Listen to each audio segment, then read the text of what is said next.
He was not absent. That is the first thing to understand about him. He was not the father who disappeared. He was not the father who was too busy to show up. Steady, factual. He came to every school event, every match, every recital, every parents' evening. He was present, loudly, visibly, unmistakably present, in a way many fathers were not. But his children will tell you, if you ask them at the right moment, that being watched by their father was never the same as being seen by him. Today, we're talking about the narcissistic father, not the absent one, the present one, the one who was there for everything, and whose presence came with a cost his children spent decades trying to name. Because this father is harder to recognize, not worse, but different and hidden. A good father shows up. A good father pushes his children. A good father is proud.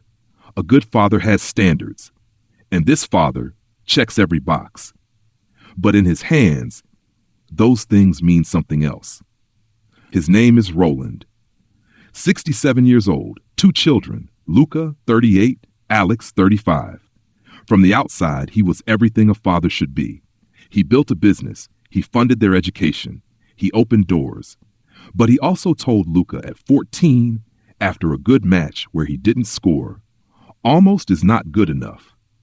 And he told Alex at 17, after getting into a good university, people will always know it wasn't the best one. He didn't say these things with cruelty. That's what makes this harder to hold. He said them with conviction, with belief, with what he understood as love. Dark psychology doesn't ask what he meant. It asks what it created. And what it created were 2 adults performing for an audience of 1.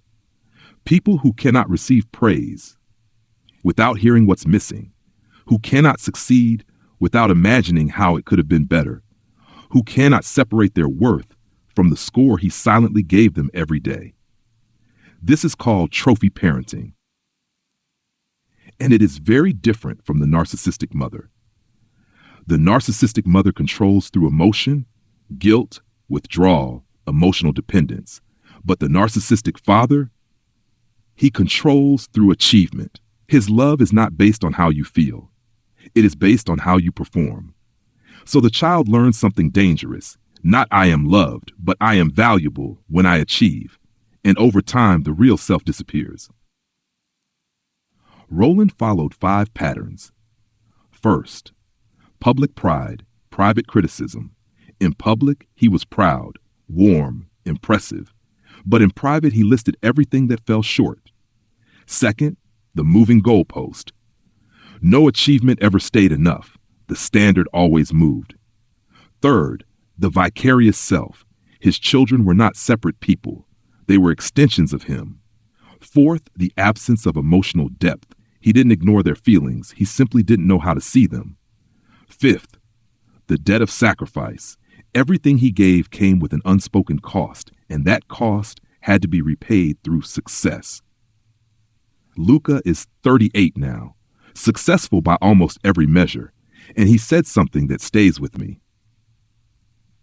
I have never achieved something and felt it was enough. There is always a moment where I think this time it will be enough, and then it disappears. Alex chose a different path. She didn't chase. She withdrew. She built a life, but stepped away from the arena where her father was watching. And in doing that, she protected herself, but she also lost something. She said, I thought I was free, but I wasn't free. I just stopped playing a game I couldn't win. This leaves 3 wounds. The performance self, you only feel real when achieving. The sufficiency gap, nothing ever feels like enough. And the invisible interior, you lose access to your own emotions. Roland is still the same, still asking, what's next?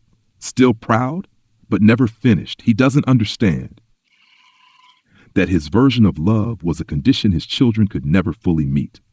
Luca is in therapy now, learning to question the voice in his head, soft, to ask, is this mine or his? Alex is rebuilding something quieter, a self that exists when no one is watching. And she said something I want to leave you with. He loved us. I believe that.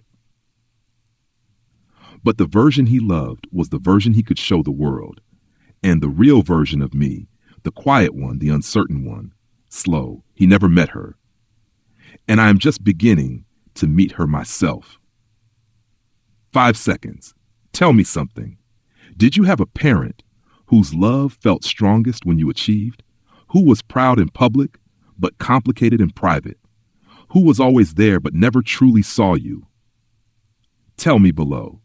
Because this wound, being loved for your performance, not your person, firm, meaningful, is one of the most common and least named wounds there is. And naming it is where healing begins. Subscribe for Series 2. Next week, they were twins. One was chosen, one was not.